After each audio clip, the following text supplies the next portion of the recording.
Twitter. Who needs her?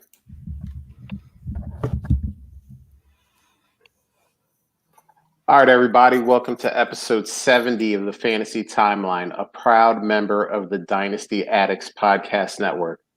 I'm Josh at Real Fantasy TL, and I'm with my main man, Bill at Super Duper Flex. Bill, how you doing, man? Doing well. How are you doing, my brother? It's been a good week. Yeah, it has been for you, hasn't it? Can't complain too much. can't be upset. The good things come to those who wait, as they say. But we are part of the DAP network, and we have our DAP network sister with us. We have Kacey Kasem at the Kacey Kasem. Kacey, how you doing? Doing awesome, fellas. Thanks for having me. Very excited to be here. Listen, we are glad to have you on. You kill it on everything that you do, so we're glad that you can bring some of that juice to the timeline. I try. And humble too. Look at that. That's my whole thing. Is being humble. Yeah, listen, people that know you know that's I love that true. song. It's my ringtone. All right. Anyway, I still have ringtones, but yeah. Hey, listen. Some people still they rock their ringtones. Bill rocks. He still rocks MS-DOS and stuff like that. We all have our thing that we rock. But all right, let's hit the news. A lot going on, man. Franchise tag. I'm gonna step away for this news because you're gonna step away from franchise tags, homie. Okay, we'll do that. I'm gonna step away after that. Oh man! Wow, he's like prematurely gonna. The love fest. Right, he wants to step away from franchise tags. I don't know. Okay, I mean, maybe he's mad. They're a little scary as a Lions fan because the Lions didn't franchise Kenny G. I'm okay with it. But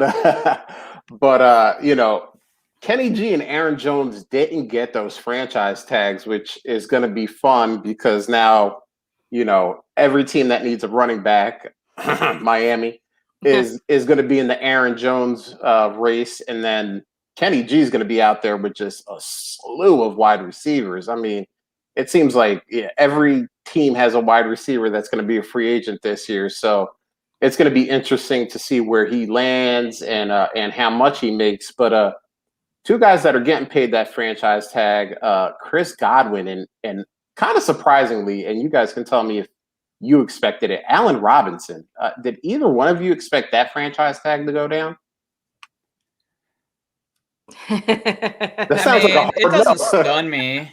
Like I don't think that if he's not there, there's nobody that's like their go-to. So I get it. And who knows, maybe they're thinking about trading him on the tag. Yeah, it's going to be interesting because a lot of people have mentioned the tag and trade, but that's not a real common occurrence in the NFL. Mm-mm. I mean, there's only been, I think, 5 in the history of the tag. So it'll be interesting to see, but I just don't know who's going to throw him the ball. I mean, at this point, the way he's gone through quarterbacks, it's probably going to be me out there for the Bears this year. Congratulations. Yeah, listen, I might be the best quarterback he's ever played with.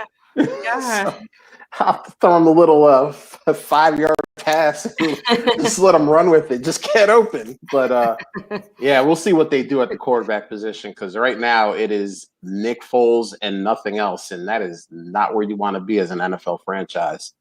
But no.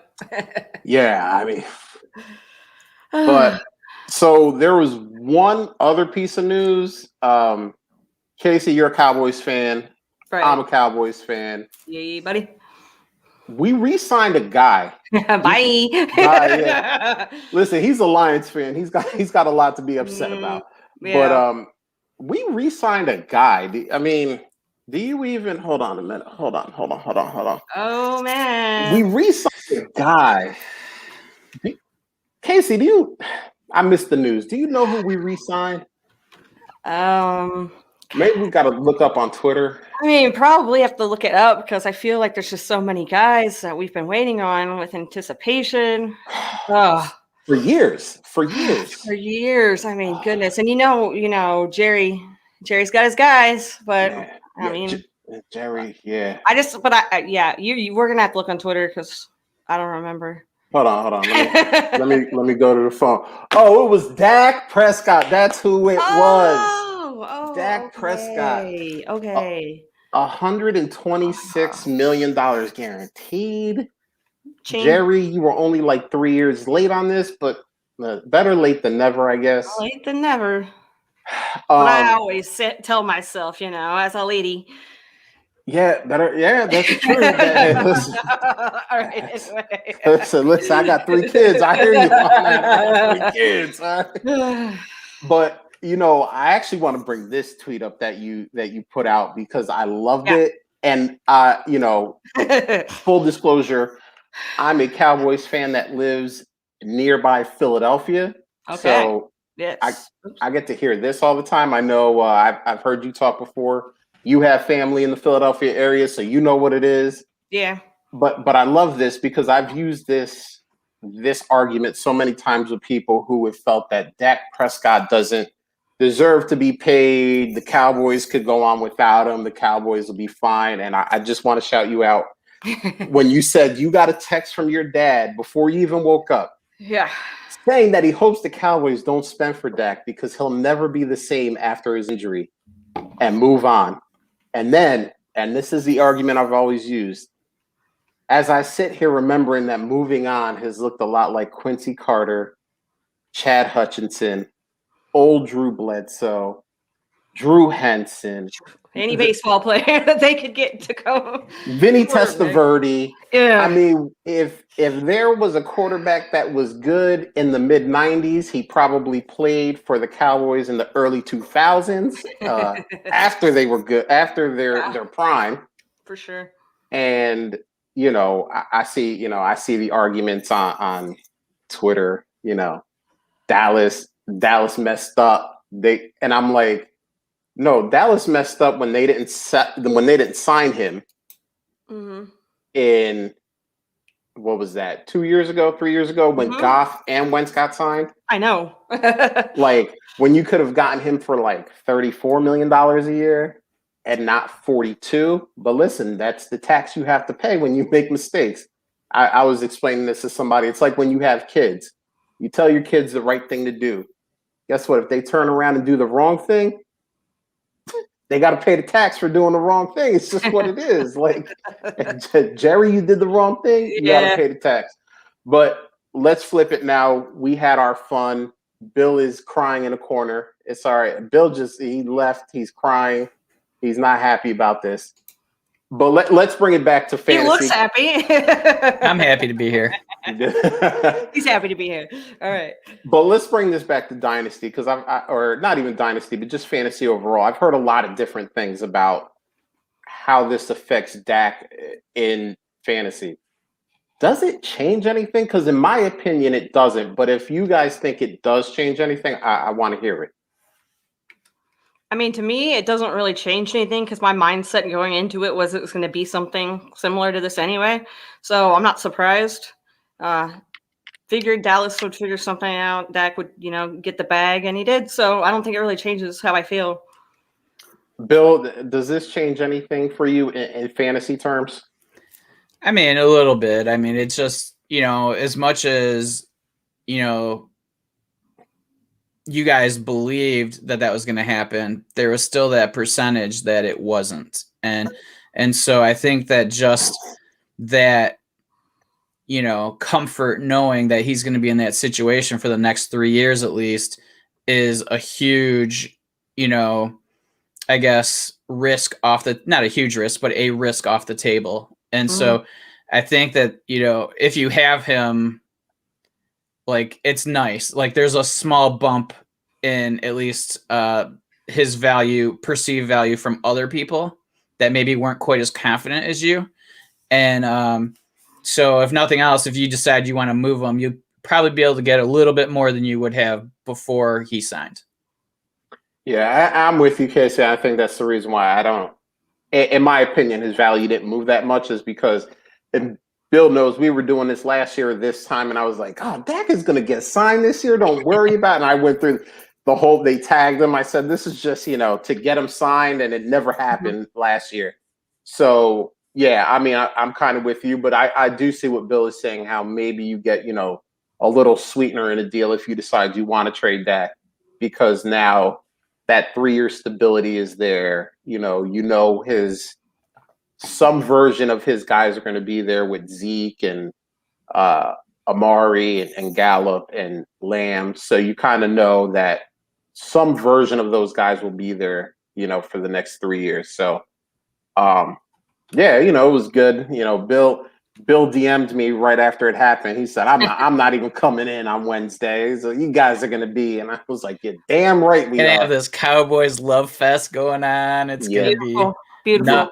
Nauseating. Wonderful. Best experience of your life, Oh, it's amazing. And that's why Casey is my favorite member of the DAP network, because we just have our Dallas love with each other.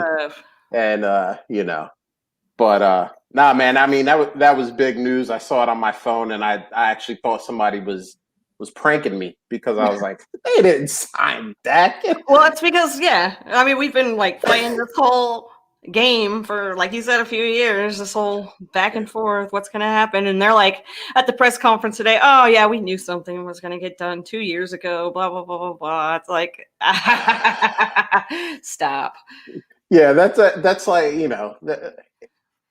what people say when they get stuff that they totally didn't expect. I knew I was going to get this great job that I make so much money and work like 2 days. I just knew it was going to happen. It's like, listen, you got lucky. Just say you got lucky and be happy about it. But we hit through that. Casey, I just want to say one more time, I love the quarterbacks of Dallas past, because I recite them every time somebody's like, every time. You think we felt like it wasn't like, no, listen, Bill. It wasn't like Romo was like our, the guy, the golden child that we thought he was going to be when he was an amazing quarterback that we got lucky to get, to have on our team. And if it wasn't for Quincy Carter, failing, his drug test and all this other hoopla, and then and the same for Dak with injuries. The only only reason why he got on the field is because Tony's back was toast. So and I mean, and don't get me wrong, Dallas has been extremely lucky. I mean, Tony was an undrafted free agent. Dak was a 4th-round pick. I mean, these aren't where you find franchise quarterbacks. Right. And actually, if you look at the history of that whole draft, the funny thing is they wanted Connor Cook, Michigan State's own Connor Cook. They wanted Paxton Lynch. They wanted a lot of terrible quarterbacks before then. And Short Logic, when did the timeline get sponsored by Jerry Jones? Listen. Look, if he wants to sponsor the timeline. Yo, for real, Jerry, if you're out there and you're listening, you got a couple extra bucks to burn. Listen. He likes. He doesn't have any money anymore. Yeah, he said he child, please. He says he does. let me Chad Johnson you. Child, please. He ain't got no more money. He just spent $24 extra million on that. And on to the timeline. Listen, and if Jerry did sponsor it, you see Bill in the Cowboys hat. Hey, Fantasy Timeline sponsored by Jerry Jones. I am willing to sell out. Yes. You and me both. If the Ford family wants to sponsor the timeline, I'll be there with my my Jared Goff jersey on, ready to go. Let's go. I will not be doing that. Bill's a fan of the team. He's not even getting a Jared Goff jersey, so that tells you all you need to know. Fuck no. But all right, let's move on to what we've seen on the timeline, and we're gonna go from one quarterback to another. And this first one here is from Teddy at Trades Daily Dino. He said, "Tua time. How are we feeling about Tua's future?" And your two choices here are top 12 NFL starter or bottom 12 NFL starter. So Casey, since you're our guest, we're going to let you go first. Is Tua more of a top 12 guy or a bottom 12 guy? Man. Man, I'm like, okay, who would I put? Okay, so who would I put? That's kind of hard. Who are you gonna stack in front of him? I'm gonna go with the bottom 12. I'm gonna say like just barely though. Just I don't know, my confidence level in him. I don't know. There's been a couple of guys that have had seasons to start their rookie years like he did, and it hasn't worked out. And so that puts that in my brain. And then Ryan Fitzpatrick when he was out there, like he's showing the kid up. Yeah. So just for now, that's how I feel because I feel a little shaky there. All right, Bill, top or bottom? I think there's a large 10-person gap in the middle there that has been neglected. But it makes you think you can't pick the middle. I mean, so here's the thing. Like when he was coming out of college, I said that I figured he would be in the 12 to 15 range. That would be his ceiling. So like I never thought he would end up being a QB1 for fantasy. As like your, what you'd expect. Yeah. So like, I think he's, he is a player that I'm okay having as my QB2 in like a super flex. So but that's not part of the question. So, I mean, I think he's going to show some improvement this year. I mean, his stats weren't awful for a rookie.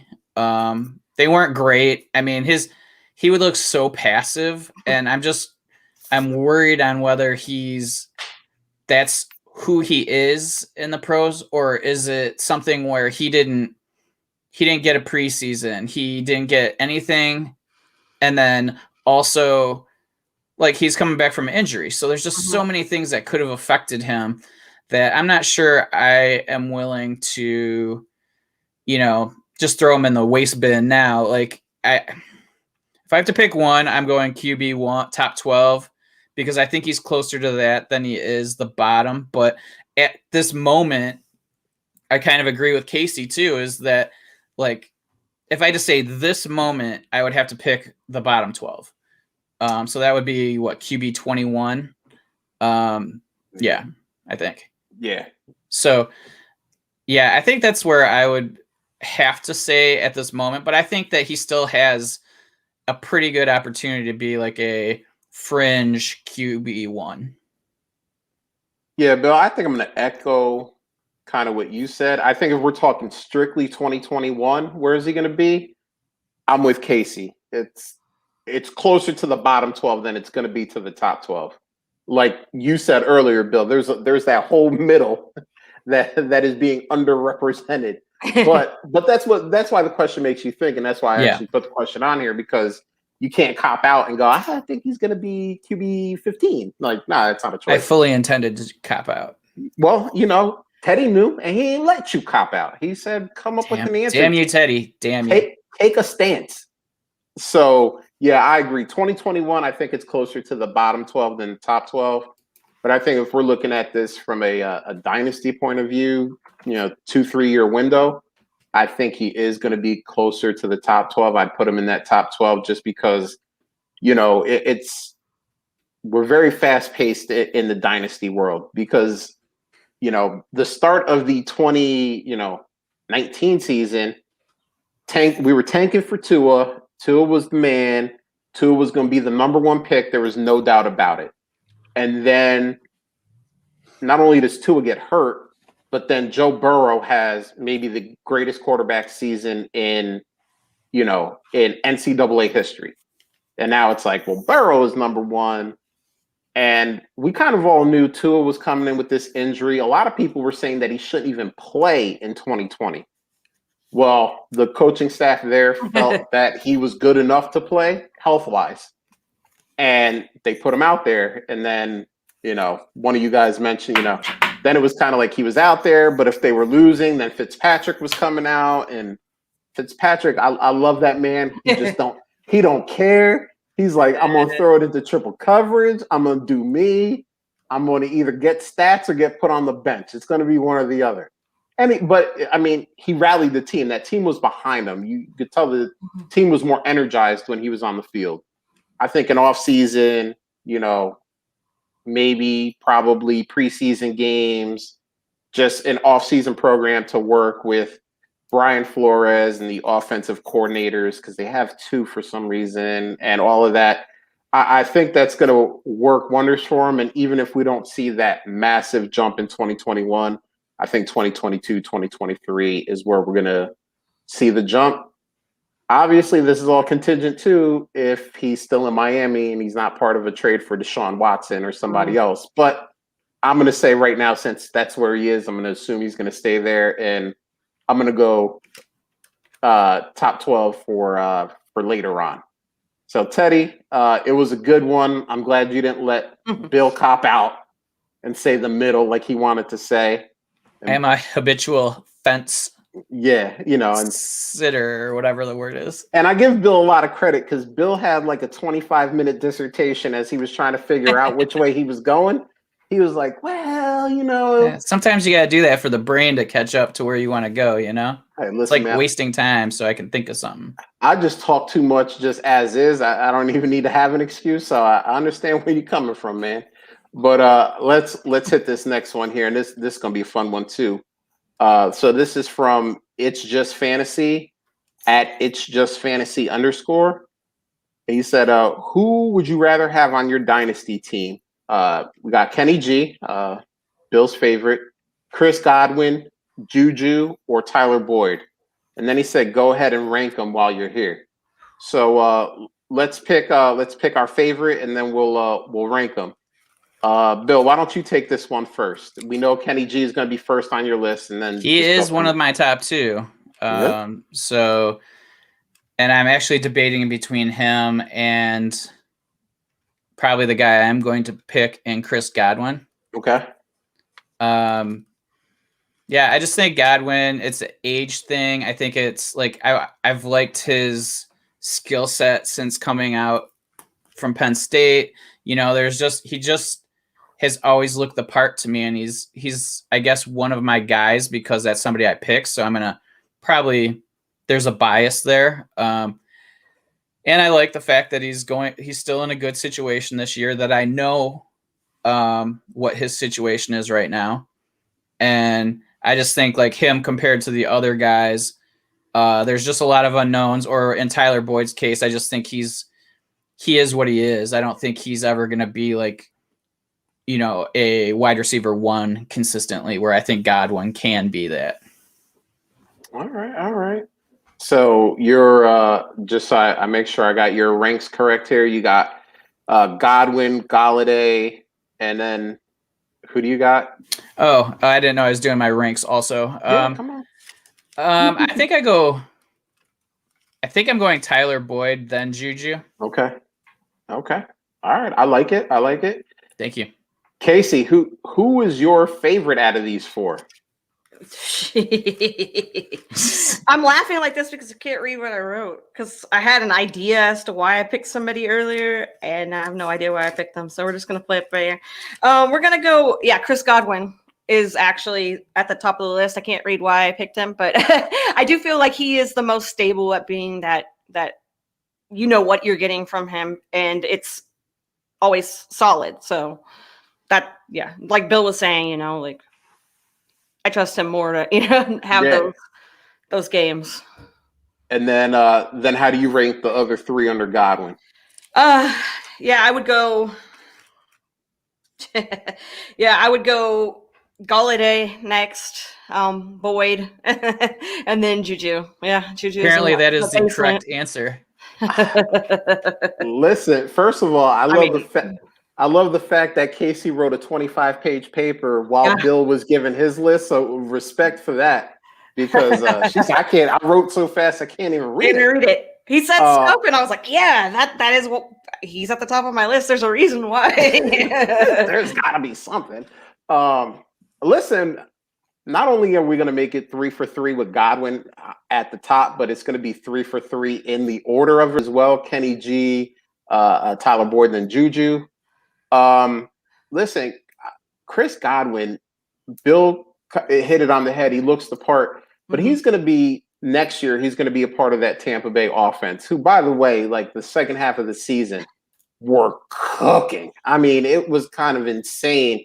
And I have to believe that's just carrying over into next year. So you have 2021 covered.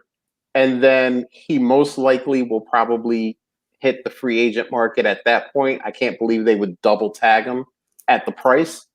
But is there really a situation that you see Chris Godwin going to and being like, I don't think he can do well in that situation. Like, I don't think there's really a situation in the NFL right now where you're like, God, I don't like Chris Godwin. He's kind of like A-Rob, where it's like A-Rob could literally be on like an FCS team, and you're like, nah, he's gonna be amazing. He's gonna get his stats and he's gonna be good for fantasy. And I kind of feel the same way about Chris Godwin. So yeah, give me Godwin at 1, especially at least for 2021, tied with that offense. And then even for Dynasty, I'm not really, barring injury, I'm not really scared of where else he might go. So that was a good one. I can't believe all three of us agreed. That's crazy. Especially with 4 players, I was like, all right, somebody's going to do something and we can have a little debate, but it didn't work out that way. But there you go. This is another ranking one. This is going to get us going. I have a feeling this is going to be the one that we debate and talk about. So this is from Fantasy Football Chick at Live OC Girl. Rank the following 5 QBs in redraft. So we're hitting redraft here for 2021. She says she went very random with age and fantasy style. So the 5 are Dak, Aaron Rodgers, Justin Herbert, Tom Brady, and Kyler Murray. So I'll start off so that you guys have time to write and think and whatever else you guys want to do. All right, so Bill is going to laugh at me. He's going to make fun of me, and I'm fine with this.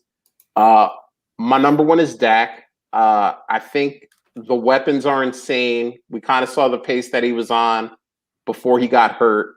I mean, obviously he wasn't going to end the season with whatever 6,000 or 7,000 yards, whatever the pace was, but he was going to have an amazing season, and all those pieces are back. So I can't believe that he can't replicate. I'm not saying exactly, but be in that ballpark. So he's my number 1. This is where it gets tough at 2 because I think I'm going to go Justin Herbert.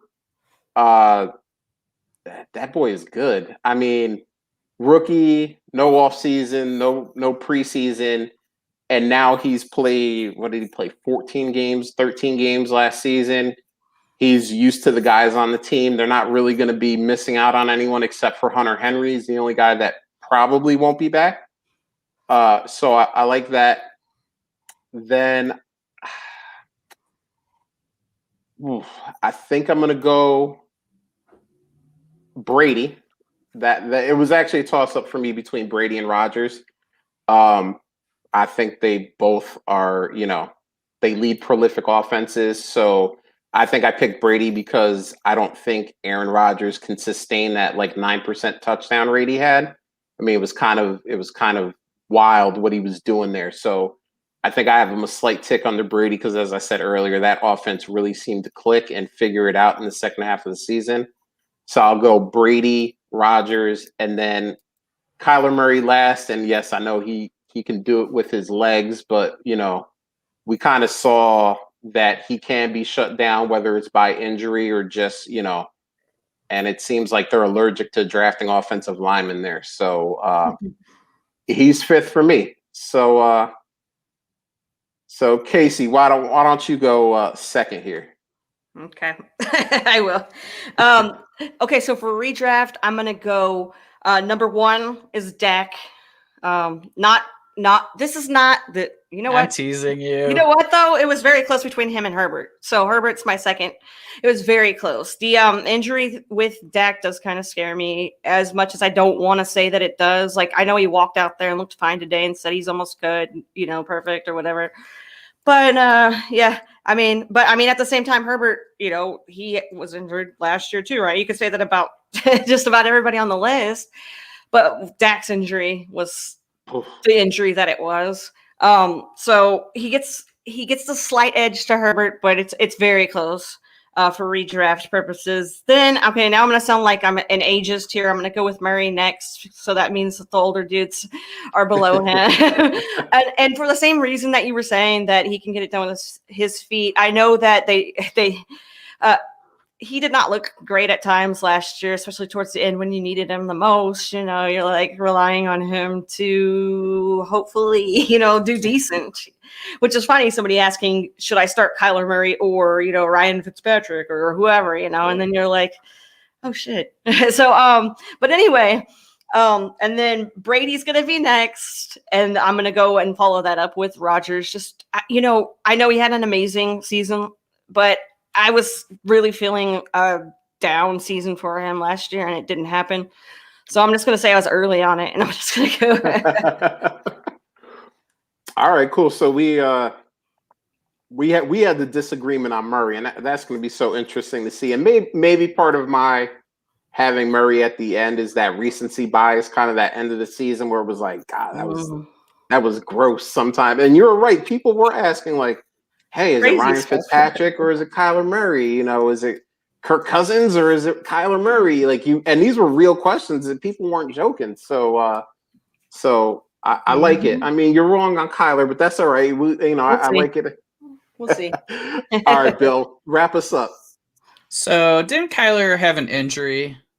Yes. The second half of the season, and that limited his mobility, which limited his effectiveness. So to judge him on the second half of the season, I think is maybe, I think you're probably doing it a little wrong there. I think that for me, there's a tier of two at the top. And my number one would be Dak, or not Dak. Would be Kyler, because of the offense, because of just his mobility. Like, he's the only guy that I'm comfortable saying is a running quarterback. And when he was running, he was dominant. Nobody could stop him. Like, on goal lines, he would just run it in every time. Like, bootleg, nope, you're going to miss me, and I'm going to score. And I think that they had so many different plays set up for him to score down by the goal line that add that on top of, just being a quarterback, and he's going to be at least an adequate quarterback, and it's his third year. So, in theory, he's going to improve more. And so the reason is the mobility is why I would pick him over Dak. And I agree. I think the offense that Dak's in is incredible. I think Dak will be great. I feel like those two are very close for me. So I'm going to pick the guy who has the legs, who I don't know what Dak's mobility is going to be. Even if it's 80% of what it was, I'd take Kyler because of that. So then you get down to the bottom three. I think Herbert, I love Herbert. He's somebody that just blew up. And so I really like that, but I'm really worried about how the team is going to be this year. Everything changed. He's coming in with probably a completely new offense. How is that going to fit how he plays? Maybe also defenses are going to have the ability to kind of figure out where his weaknesses are more. They have the whole offseason to kind of determine that. So it's between him and Rodgers for 3 and 4 for me. I think Brady's 5 by a mile for me. So just the efficiency of Rodgers is so great, but because of a rookie looking that prolific, I think I have to give Herbert 3 and then go Rodgers. And then I think there's a tier and then Brady.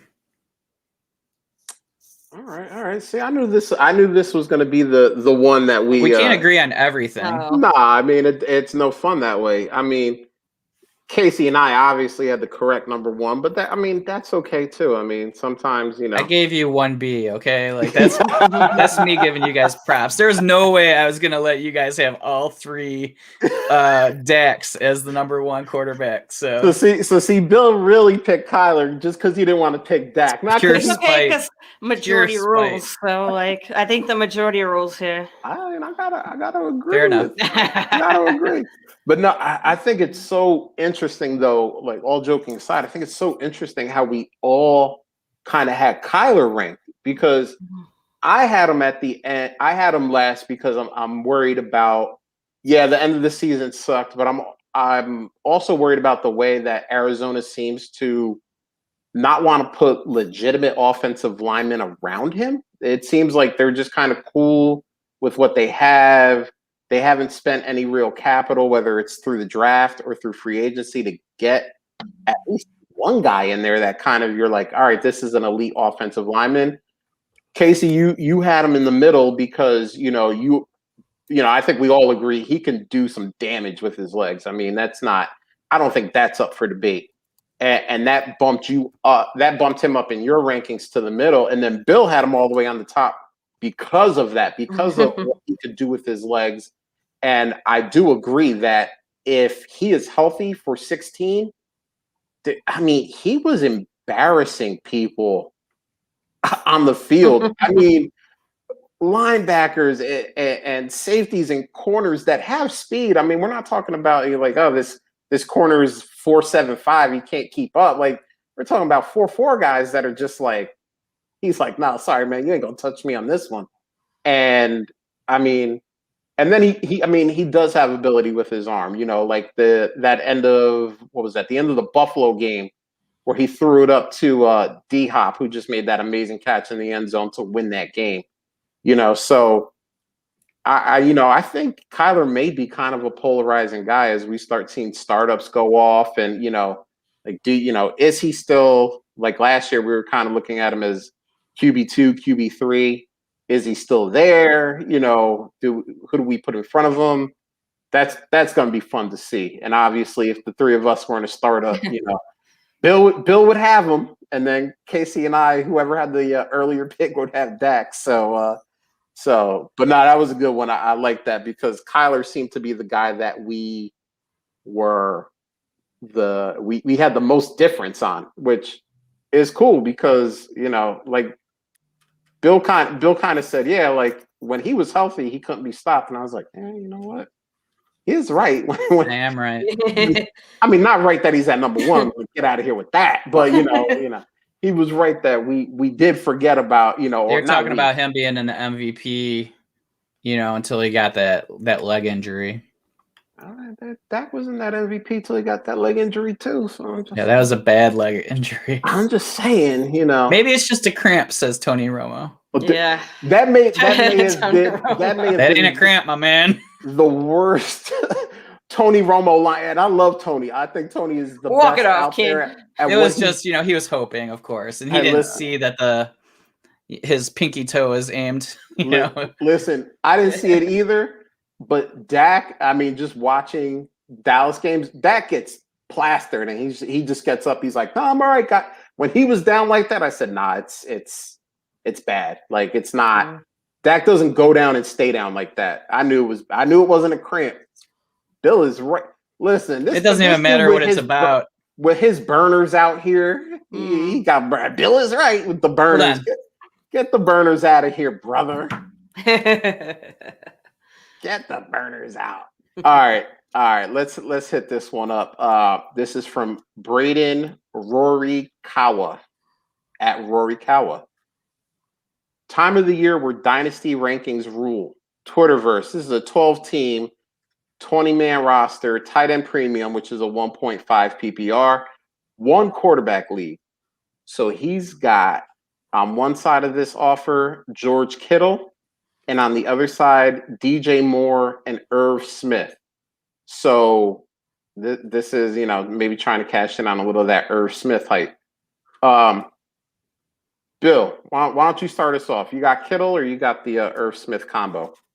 So because this is a 1.5 tight end premium, and it's 20-man rosters, I'm going to pretty much most of the time take upgrades into an elite tight end.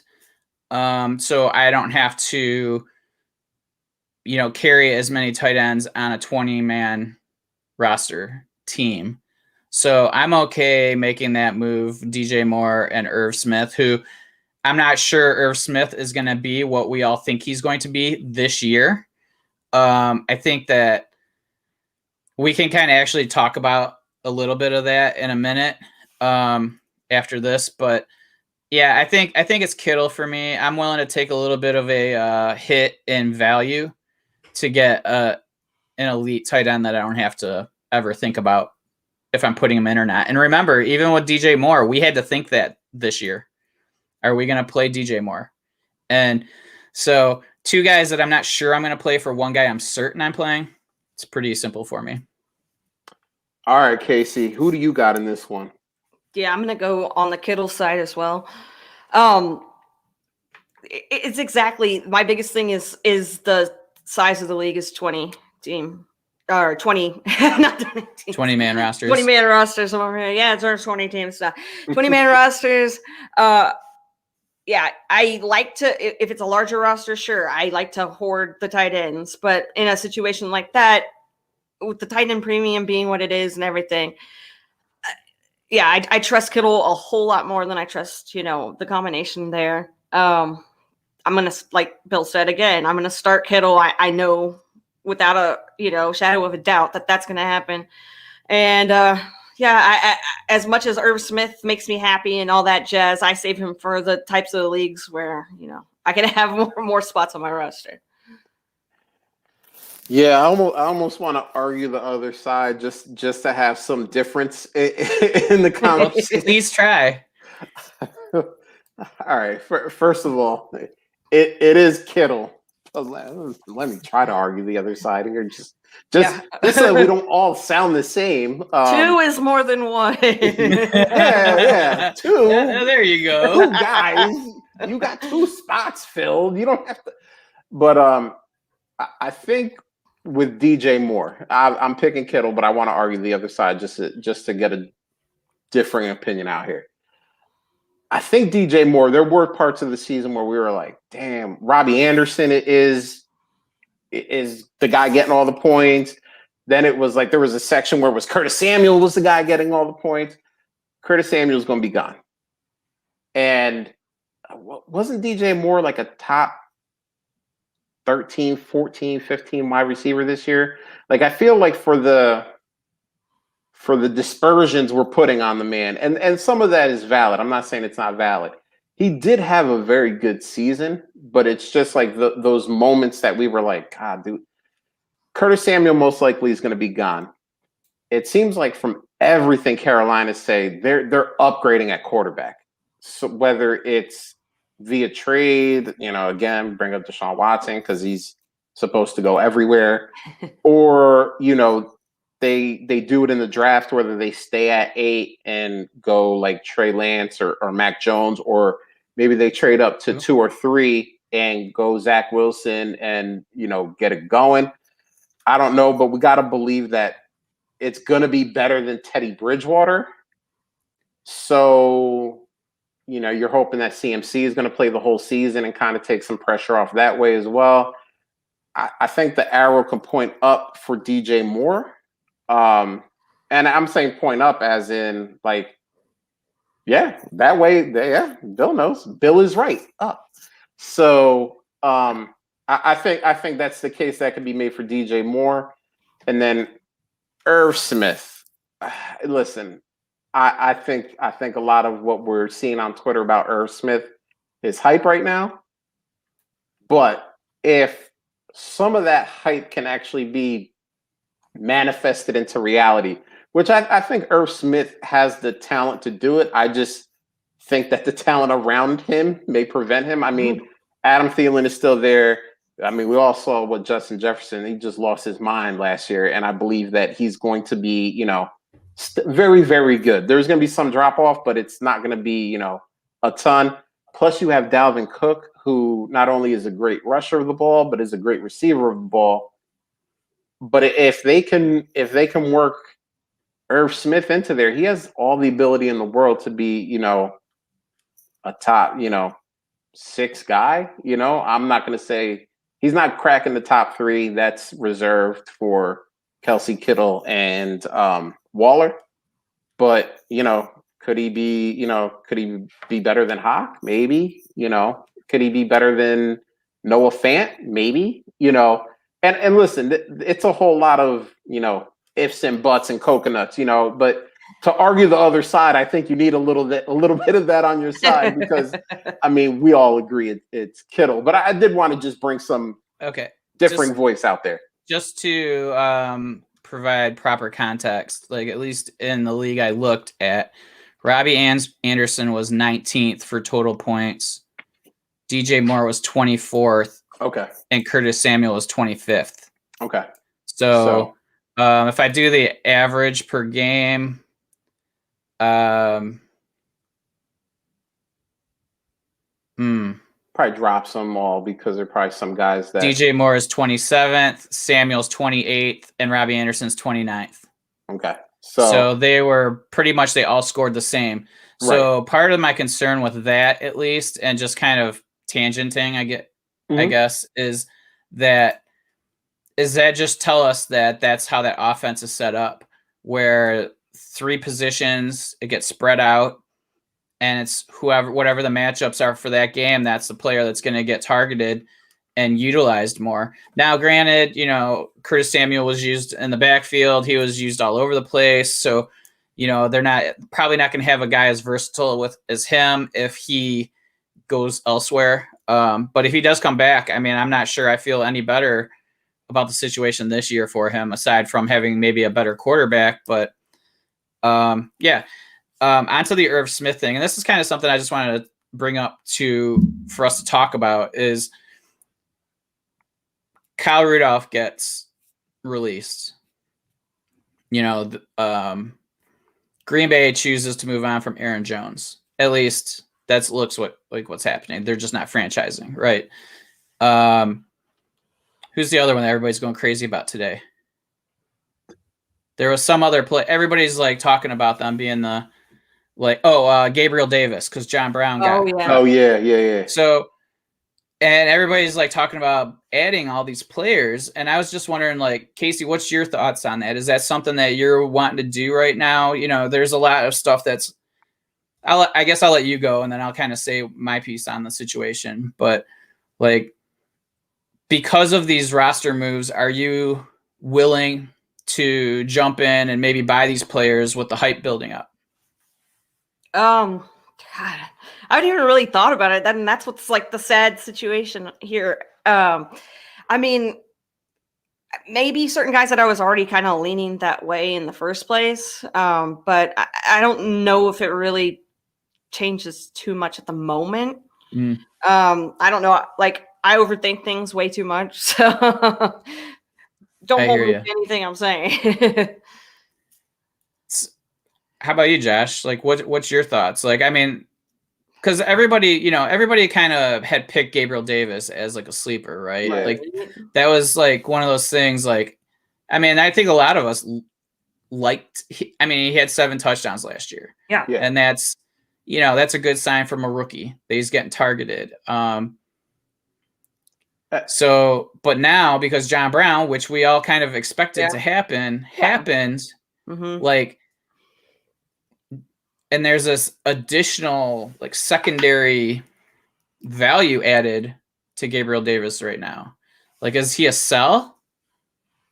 Are you okay holding on to him and just, like, weathering this? And the way Twitter is going, he's a sell, because everybody's like, you got to go out and get Gabriel Davis now. And the thing is like, what you said is 100% correct. I almost feel like if you had Gabriel Davis, you had baked into his value the fact that, like, John Brown was probably going to be gone. I mean, at least if you were kind of looking ahead and looking at the tea leaves. But this is going to be, I think, the strangest offseason that we ever see, because we just found out today that the salary cap is dropping from $198 million to $182.5 million. And there was a player, and I can't remember which player it was, and it sucks that I don't remember, but said that you're going to see a lot of super teams. Drew is so smart. Such a suck up. He's so smart. And that's not even a burner. That's another person's face. He said you're going to see a lot of super teams because you're going to see guys getting cut because now they have to drop $16 million just to make the cap. So guys that you thought maybe were safe aren't safe because they got to get to this 182.5. And you might see, some high priority free agents say, listen, I'm going to take a 1-year deal for less money, build a super team, kind of like what Tampa Bay did this past year, win a championship. Then I'll hit free agency in 2022, when we know everything's going to go up. Because once they negotiate all these TV contracts for the 17th game, that salary cap is going to go right back to where it was. And then those guys are going to cash in on big money deals after they've, tried to have won a championship. So, we're saying, Gabe Davis, but what if I'm trying to think of a guy just to kind of throw in this situation? Kenny Galladay. Yeah, Kenny Galladay goes, listen, Buffalo, you guys are really good. Me and Steph, we still have Cole Beasley. We still have Gabe Davis. What if Dawson Knox? Yeah, okay. That he's a guy. But what if Kenny G goes there, but a real tight end goes there? Hunter Henry. And Diana Rossini said she spoke to front office executives that said this free agency period is going to be a bloodbath because so many people are going to get cut that who knows? Gabe Davis is the number 2 right now, but free agency starts and he could be the number 3 back to where he was in 2020. And so it's going to be so tough to figure out value on these guys until these dominoes fall. That was kind of why I asked the question, right? Because I think there's so many moving parts between now and the season that the hype when people get cut, it happens every year. And, some of them, it's a young player who's going to grow into that role. So they may, Gabe Davis, they might be very happy with him.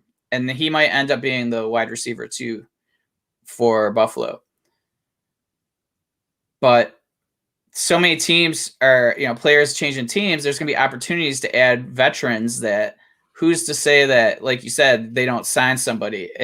Or maybe we think Gabriel Davis is better than the team thinks, and they draft somebody that's ahead of him. So you got free agency, you got the draft, you have, young players getting better. You have many different things between now and the start of the season. And the hype on these players at this point in time always scares me a little bit because you could pay up for somebody and then end up having a player that's not even a huge contributor for you. AJ Dillon, perfect point in my opinion. Okay, we kind of thought they weren't going to franchise Aaron Jones already. So it's exciting, but we never saw him get a full workload, until late in the season. And there's always fool's gold at the end of the season when you see fresh running backs playing against tired defenses. And so those are the kind of things that I'm hesitant to spend, value from my roster to acquire players like that, just because there's so many moving parts between now and then. But I get the hype, right? Everybody's excited because it's oh, the opportunity I've been hoping for, because all the people who drafted AJ Dillon or traded for him earlier are oh yeah, I was right. And so the hype builds and the excitement, it's exciting when a player you banked on, gets the opportunity, or you think. And I'm trying to recall last year there was a player that everybody was just, he's going to get all the opportunity. And then once the season started, like he never even really played. I got to think about that for a minute, but I mean, it happens. It happens every year. There's a guy, and actually, what I think what people should be doing. All right, we think right now Gabe Davis is going to be the number 2. We think he's going to be awesome. Well, why spend, a first or whatever you're going to have to spend to get Gabe Davis when there was a guy we were talking about in the same terms that now all of a sudden no one talks about? Darnell Mooney. We were all baking into his price. We were all hype on him because we're like, A-Rob is out. He didn't sign a contract. He wants to get the hell out. And the Bears said, no, we're going to franchise you. Now you're stuck with us for one more year. And you don't hear anything about Darnell Mooney. Well, if you had that much faith in him, why don't you buy him at the dip now and say, that's a good call. Yeah. And say, look, A-Rob is going to be here. We're assuming, and Bill, you brought up a point earlier. It could be a tag and trade situation. But right now, everyone is sad. Their cry faces are on because I'm sad. Now A-Rob is going to be there. And now Darnell Mooney is going to be capped because A-Rob is a beast. We don't know who the hell the quarterback is. So forget about Darnell Mooney. All right, you want him for a third? Can I give you a third for Darnell Mooney? I'll stash him for a year. A-Rob ain't coming back. He's not going to get double tagged. Assuming he doesn't get traded. But, he's not going to get double tagged. So he might be the guy next year. And those are kind of the speculative ads I think you need to make more than waiting for they got rid of John Brown. Now we know, Gabe Davis is going to be the guy because free agency we don't know anything. They could turn around. Bill, you mentioned it earlier. They could turn around in the second round of the draft. And I'm kind of a draft guy. I'm kind of a draft geek a little bit. This is one of the deeper wide receiver classes that we have out here, kind of from top to bottom.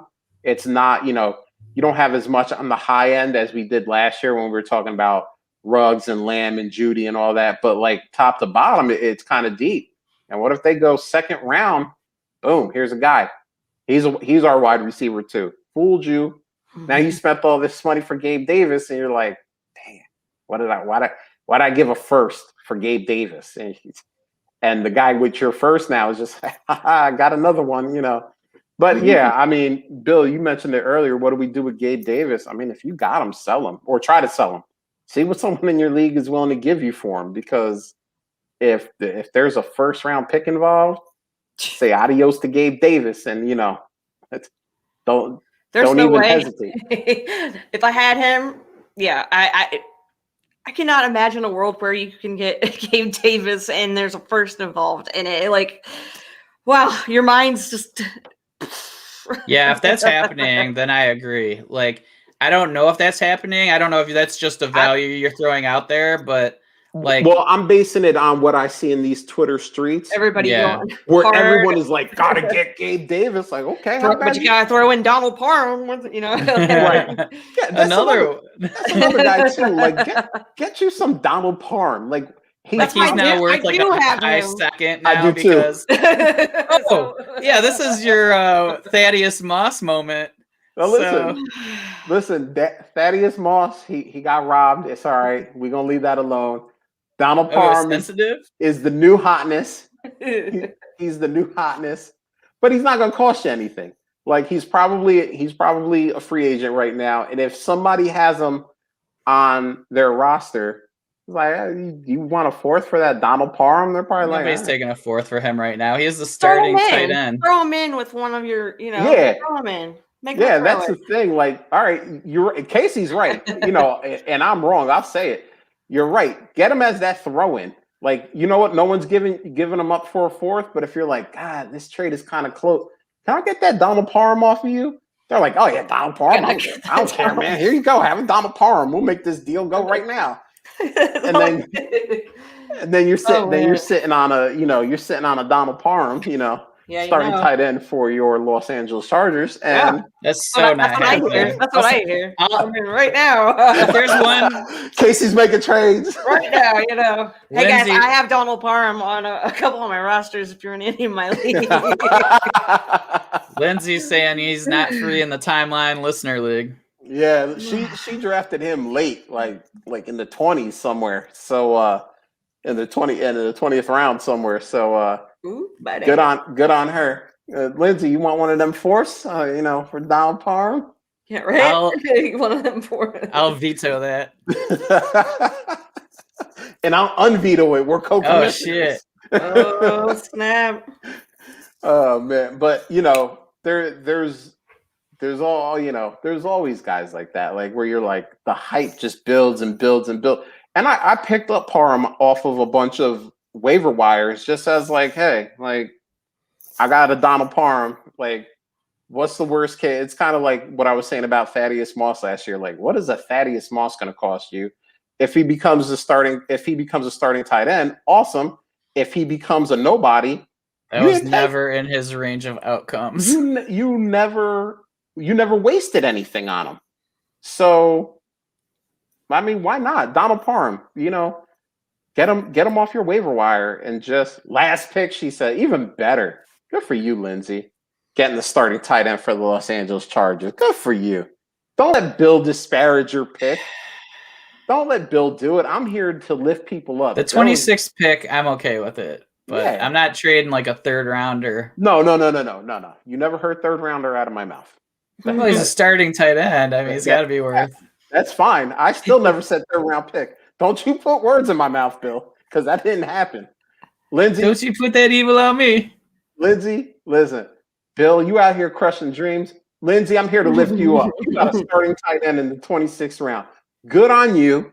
You're gonna embarrass us all when Donald Parham is starting every week and putting points on. Oh my gosh, that would be like oh my gosh, if that ever happens, like if the magical like 0.0007% chance that happens, like come back to this episode and like you can gloat about this. Shots fired. Listen, Bill. Well, you guys will be putting me on blast. So a trade just happened in the league. This is how the mighty have fallen trade. Okay. KJ Hamler. KJ. Jared Cook. 305, 405. So it sounds like KJ Hamler and a bunch of unemployed guys. All right, go. For Zach Ertz. I like in that. a 2.0 tight end premium league. Dang, am I wrong if I say I like the KJ Hamler side on this? Yes, you are absolutely wrong. I mean, you're that low on. Well, okay, so that's a legit. Like, there's no right or wrong here, but like, so you're that low on Zach Ertz right now. Like, you don't feel like if he went somewhere else that he would be somebody who could do like 50 to 65 catches. Could he? Yes, in the right situation. Hmm. But now we have to say, what if he goes to? What if he gets traded to the Chargers? Well, I mean, he's got Donald Parham he has to compete with. Yeah, that's true. Casey, good point. Casey, good point. I love that response. Good point.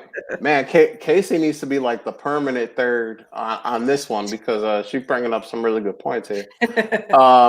Like, that's just what I'm thinking. I mean, yeah, he could always fall into a situation that's less than ideal. But I don't know. I think that's a lot of bits and pieces for somebody who could. I mean, I like Hamler, like you said, Josh. It's pretty much Hamler and guys without jobs. So you would do Hamler for Ertz. But I guess too. I mean, I made the joke that it's KJ Hamler and 3 unemployed guys. But like, if Jared Cook gets a job somewhere, can we say the same thing about him? Like, what if he goes to a good situation and gets 50 to 60 receptions? Like, now we're doing the ifs on both sides, and then those even out, and then you still have KJ Hamler and picks. I guess is the way I really looked at it, because right now, well, technically, I think Zach Ertz is still on the Eagles, but it looks like he's most likely going to get cut. Jared Cook has already been cut. So if we're assuming both of these guys are going to be free agents, I think they're almost the same. I don't, but yeah, I mean that's legit. Yeah. Like, what do you think, Casey? Yeah, I mean, I would go the Ertz side as well, just because, I was big on. I was one of those people that got fooled by Jimmy Graham last year. I mean, for what he was, like, redraft, if you had Jimmy Graham last year for a few games, you were pretty solid. And I feel like both of these tight ends here could go that kind of route this year if, like, there's a younger guy, again, in the way, but I don't know. I think I have more confidence in Ertz going somewhere and having a decent career versus or rest of his career than wherever Cook ends up going. And there's a lot to be said about those roster spots, right? Like, you're going to end up with 4 spots taken up by those guys, and you don't know when to cut them from your team. I would rather take the chance on the one guy. If he doesn't blow up, then I have 4 roster spots open. Whereas, like, you're going to keep Jared Cook on your team if he has a job for half the season at least. You're going to keep those rookies on your taxi squad probably for a while. So, and then you're going to keep KJ Hamler because he's so young. And then how long does he stay? Like, it could be years before or if he pops. Or, like, does he end up being like a Mecole Hardman where you just never know when to even start him? So there's one thing I want to say, because I think we fall into a trap sometime. We see picks on a side, and we just automatically assume that they're going to turn into players. And I don't know either one of these people in the trade, so I don't know their trading habits, their trading styles. But, like, those 2 picks can be turned into something else. They're not. It's not necessarily 4 for 1, because those 2 players could turn into something. They're definitely turning to players at one point or the other. Right, but I'm not. What I'm saying is they're not automatically turning into players on that person's team, at least into the draft. They can be 100% traded for other assets, I guess is what I'm saying. Do you disagree that the value is on the Ertz side? Yes, I do think that the value currently is on the Ertz side. Okay, so then you're going to get 4 assets that are way less desirable individually. And so even if you combine those pieces, you're not getting to that one piece. You know what I'm saying? I just feel like that move, you could move Ertz. This is literally the worst time to move Ertz, in my opinion. Agree with you on that. Yes. Like, agree with you on that. Hold him and wait until August till stuff's cleared up. Nobody is buying Zach Ertz at this moment. I think if you have Zach Ertz, because we're talking about landing spots here, if he goes, I sold Zach Ertz like a week ago. Now that I think about it, oh Lord! All right, so don't listen to a damn thing Bill says, because he ain't even listening to himself. But Zach Ertz, we're talking about landing spots. If he goes to Indy, like, all of a sudden we're like, he's back with Carson Wentz. They got a good offensive line. That, like we're talking about with Gabe Davis, that value spikes. Like, yeah, KJ Hamler and they need a tight end. 2 picks ain't doing it. Like, you're not even in the ballpark. So I agree with you, Bill. This is a terrible time to try, because everyone is assuming, like we are, that he's most likely going to get cut. So now it's like, well, he could go somewhere good, but he could go somewhere not good. Why don't we just wait for him to go? If you're the owner, why don't you wait for him to go somewhere and maybe get that Gabe Davis spike? That's what I'm going to call it now. The Gabe Davis spike. There we go. Like, oh, man, he's in Indy. Let's go. Like, he's back with his boy. Like, they're good friends. That's a good team. They have good coaching. And then take that rise, as opposed to trying him right now, where what we saw last year, which was Zach Ertz dealing with injuries. I mean, I watch all Eagles games because I'm in the region. dude, he was hurt. Like he wasn't Zach Ertz. He obviously had, and even when he was out there, he wasn't running fast. It just wasn't good for him overall. I think and that offense was just a piece of shit. Oh Lord, yeah, it was not good. Lord, watching that is like a how-to on not playing offense. But like, I'm worried about Ertz because I think he's hit the age cliff. But if I'm wrong, get him on the up. Don't get him at his lowest value. Like, what point is that? Like, it doesn't make sense to me. But if you're gonna sell him, I mean, you're probably gonna get your KJ Hamler, Jared Cook pick poo-poo platter, and that's probably I think right now what did you get? You said you traded him. What did you get? Yeah, mine like this. I think I got Burrow for Stafford and Ertz. You got Burrow. Oh, I like that.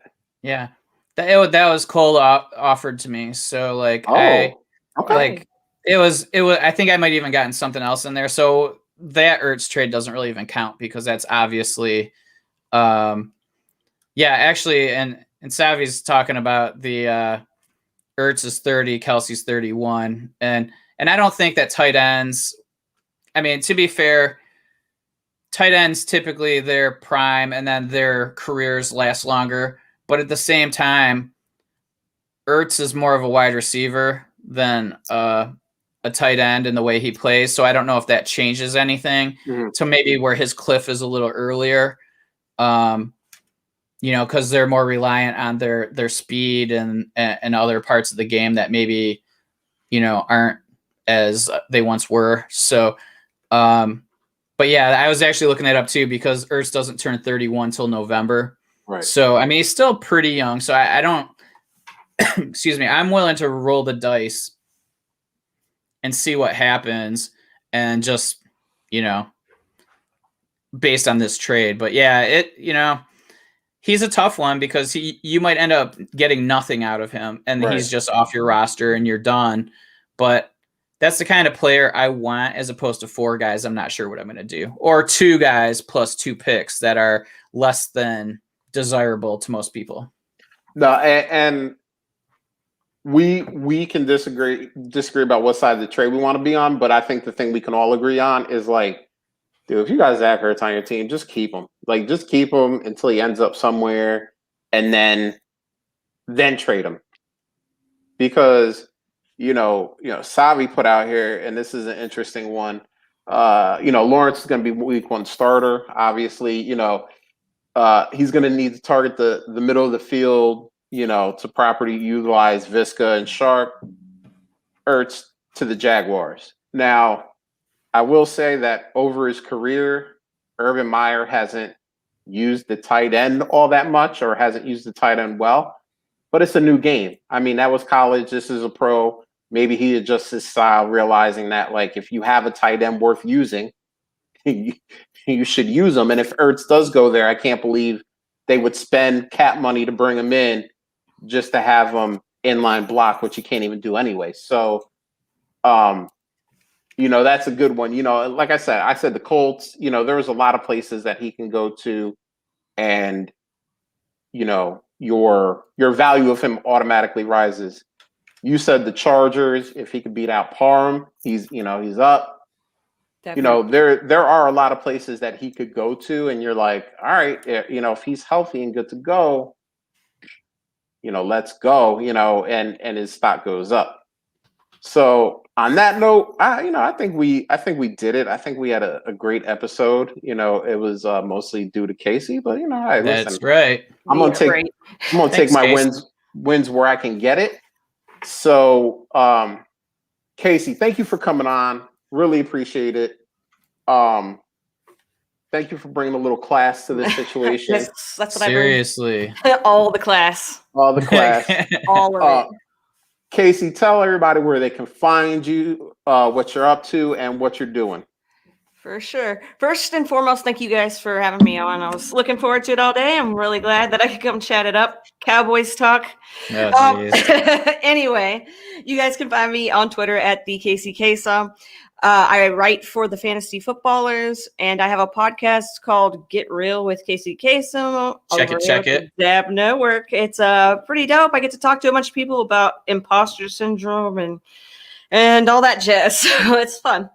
Nah, and if you're listening to us and you're not listening to Get Real, you're not doing it right, because Kacey has just like, I mean, yeah, she has the big names, she has the Matt Berries and the Matt Harmons and that, but like she just gets like she just gets real with these people, you know, and they don't just talk about, hey, what's the fantasy football thing, like how do you do this and how do you do that. You kind of get into some more in-depth stuff, which is really cool, because we see these big names and we're like, oh, they're just like, you know, they're all the way up here, and like and after you know, an episode with Kacey, it's like they're just like regular people. They just have an awesome job. So you know, and you get the best out of them. So I love that pod. It's in the rotation all the time. So listen to that. And if you see an article that she wrote, read it. You're gonna get smarter. She's so good at writing. I can't write, by the way. I can barely speak English, so forget writing. Yeah, so, it takes me a lot longer than I think it takes most people to put out the same kind of content. I'm just like, I'm trying here. I read what you write, and I was like, you could give me a year. I'm not even getting close to what we have right here. So I'm glad there's people like you writing. But you know, another thing I'm also glad for is, you know, everybody in the chat, man. We had so many people. Savi came on dropping Zach Ertz to the Jaguars knowledge. We had Lindsey Kennedy, Short Logic, who I think is Bill's burner, apparently. Yeah. We had Drew. We had Steve. It's so great when we have people. Makes it so much better. Keeps us engaged. You know, remember, if you are watching us on this, please subscribe to the Dynasty Addicts Podcast Network on YouTube. You know, make sure you find us on Twitter at DAP_network. Find the Fantasy Timeline at Fantasy Timeline. If you're doing this thing on the podcast, appreciate you. An hour and 16 minutes is a long time. You could do anything else, but you're listening to us. So just remember, if you haven't already, hit subscribe. Drew Lock is my favorite QB. That's definitely Bill's burner. He would say some lie like that to get us off the scent. But you know, subscribe, rate, review. It gets us out there. It lets more people see what we got going on. So you know, on that note, Bill, we are out of here.